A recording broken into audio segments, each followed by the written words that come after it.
quand on parle du mécénat à Marseille, on réalise peut-être pas qu'on est une ville qui est au milieu d'œuvres de mécénat plutôt du 19e et du début du 20e. Quand on se donne rendez-vous au David, ben voilà, c'est une statue qui a été offerte par la famille Cantini. Si on va place Castellane, on a une grande statue toujours offerte par cette famille Cantini. C'était le mécénat culturel de l'époque. Quand on vient à la place Estrangin, pas loin de nos locaux, on voit que la grande fontaine a été offerte par la famille Estrangin. Et si on tourne le doigt à la fontaine, on voit la caisse d'épargne. La caisse d'épargne, c'était du mécénat social. C'était des grandes familles marseillaises qui s'étaient réunies pour mettre de l'argent en commun, pour que les ouvriers puissent acheter leur caisse à outils et puis après acheter leur logement. Donc c'était déjà du social. Et puis quand on se fait soigner à Marseille, beaucoup d'entre nous vont à l'hôpital européen ou à Saint-Joseph.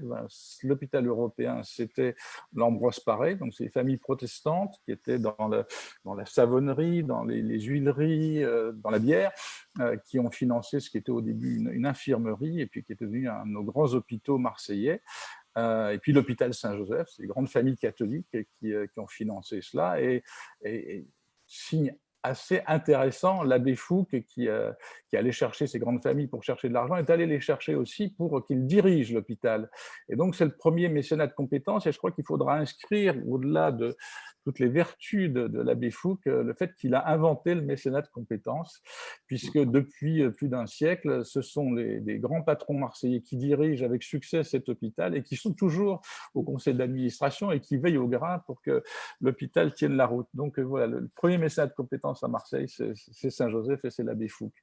Alors je passe un siècle parce que ça serait trop long d'y arriver, mais on arrive au 21e siècle et on voit que les choses ont beaucoup changé en matière de mécénat et évoluent vers un mécénat plus collectif. On a Mécènes du Sud qui va se créer et donc des mécènes qui s'associent pour à la fois mieux connaître ce qui se passe dans l'art contemporain, mieux intervenir, partager leurs ressources.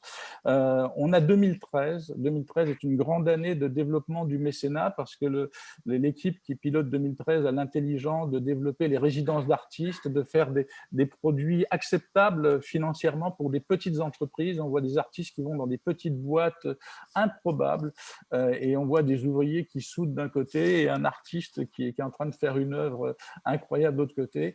Et il se passe des choses merveilleuses qui n'étaient pas forcément sur la place publique, mais qui ont été un grand moment d'évolution du mécénat et de mobilisation à l'instigation de la Chambre de commerce et de son président Jacques Pfister, qui ont suivi ce mouvement-là. Donc c'était un grand moment d'évolution à Marseille.